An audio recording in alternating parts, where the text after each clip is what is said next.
a physical representation of Leafs fans getting turned around this entire series. This is Sportscentre. Hey, I'm Marissa Roberto, and here we go again. As the Leafs season is once again on the brink. A loss tonight, and it's another first-round exit. But the big news heading into Game 6 tonight in Toronto is once again the health of Auston Matthews. Well, the Leafs skated at Scotiabank a few hours ago, and Matthews was not out there with the regular group. He did, however, skate earlier with the skills development staff, but then Sheldon Keefe confirmed what everyone feared after morning skate. Auston Matthews is officially out for Game 6. Austin's not available tonight. And Bobby's also not available, but as you're seeing, is progressing well. I think it's important here for Leafs fans not to direct their anger toward Auston Matthews at all. Obviously, something is wrong for him to not be playing in the playoffs. These boys are bred to compete. All they want to do is compete. So I really feel like there's something wrong here. And just to go glass half full for you Leaf fans, the games where Matthews has not played with the rest of the team has stepped up. So maybe they'll do so again tonight. Listen, I love this team. I hate this team. I will say that.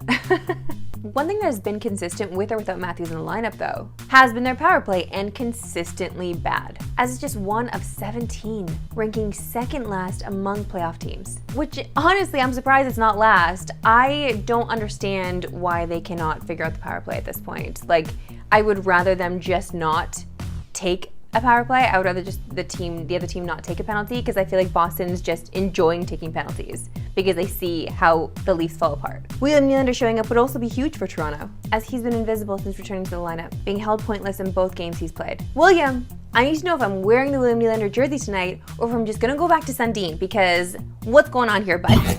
To the association, and after an absolutely unreal Game 5 at the Garden, the Knicks and Sixers are shifting to Philly for Game 6, and Game 5 was really one of those classic Garden playoff games. ESPN Analytics had the Knicks at a 95.4% to win the game, after going up 6 with 28 seconds to go. And a loss so stunning really could be tough to come back from.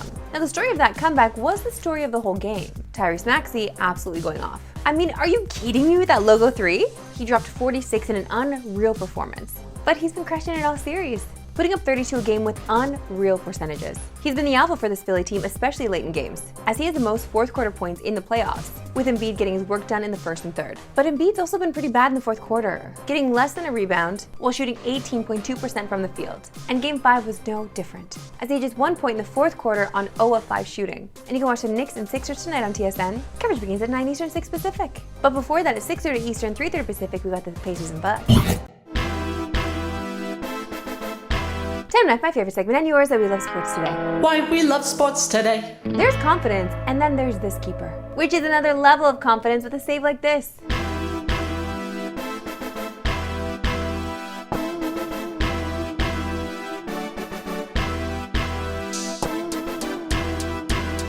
What? Okay, I don't know how someone gains that kind of confidence. I would like that. I just want like a sliver of that in my life. Holy, that was incredible.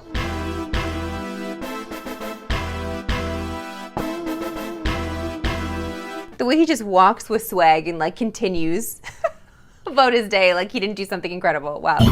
Back to the ice, and the Stars and Golden Knights series has been one of the best in the playoffs so far. Dallas won for the first time on home ice to take a 3-2 series lead. So let's go big picture on this matchup and focus on keys for both teams, starting with Dallas, who have now won 3 in a row. And they've really tightened things up defensively since Game 1. Jake Oettinger hasn't allowed more than 2 goals since the opener. Another stat to back up how well the Stars are playing is their expected goals percentage at 5-on-5, which is 62.89%. The best number out of all playoff teams. The puck hasn't been going in as much as it should be, but Dallas is dictating play, and it's led by the line of Jamie Benn, Wyatt Johnston, and Logan Stankoven. Johnston in particular has been the standout with 3 goals and 3 assists, and he leads all Stars forwards in high danger chances and expected goals for. On the Vegas side of things, the biggest key coming into the series was their depth, but so far that hasn't really showed up. Jack Eichel, Mark Stone, and Jonathan Marchessault have combined to score 70% of the goals that Vegas's forwards have scored this series. And if you break it down even further, Jake Oettinger has the same amount of points with his 1 assist as Thomas Hertl, Alex Pietrangelo, Shea Theodore, William Karlsson,